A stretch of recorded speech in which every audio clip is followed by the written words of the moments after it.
Jeff, and it's actually very difficult for anybody to put an accurate figure on it. Unfortunately, history would show over the last 18 months that our ability to...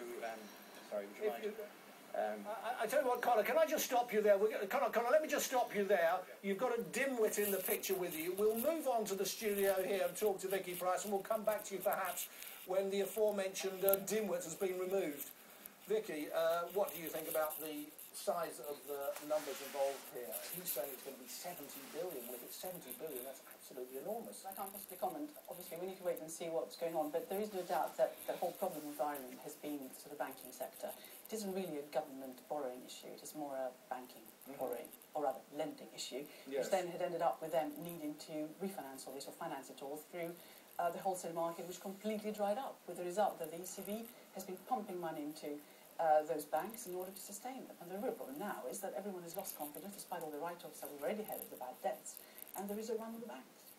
I mean, what really frightened me today was I bothered to look at the Irish budget projections for 2010, that's this year, and they were saying, look, we think we're going to get tax revenues of about 35 billion euros. Well, if this, this is right and it's running to 70 billion, well, then that's twice annual tax revenues. How will they ever pay it back?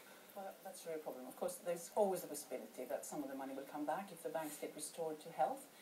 We're seeing, for example, what is going on in the US, where they can start selling some of the assets that they had acquired. If we look at the banks here, actually we could make some profit if we sold the banks in which we invested in the UK.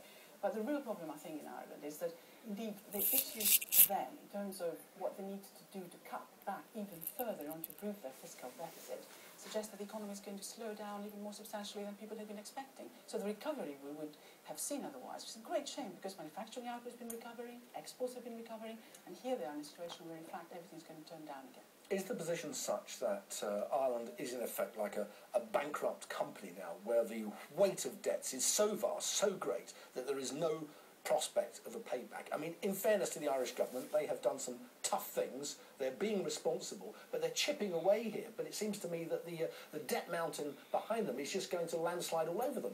Possibly, but if you recapitalise the banks in a proper way, and I think this is probably what needs to happen, and if there is a real serious write-off of whatever is there still remains in the banking balance sheets, and clearly people are going to lose some money out of this, but you can re-emerge much healthier than that. And I think there needs to be a serious attempt to do that. And people simply have to take the cut, if you like, and take the losses, and then basically start it all over again. Because earlier we had an opposition spokesman there saying, well, this government has messed up, and maybe they have, but it seems to me, what options would an incoming new government have? What could they possibly do differently? Well, not a lot. I mean, if the problem really is one of over-lending and which needs to be sorted out, then that needs to absolutely be sorted out. You can't suddenly start expanding the economy to make up for it in order to get, if you like, the greater revenues. Now, of course, the ECB can just keep on printing money, but there is a limit to how much of that will be done. So you need to clear the banking system. There's no doubt about that, and in a way start again. But unfortunately, what it would mean is that in the short term, growth is going to be quite low in Ireland.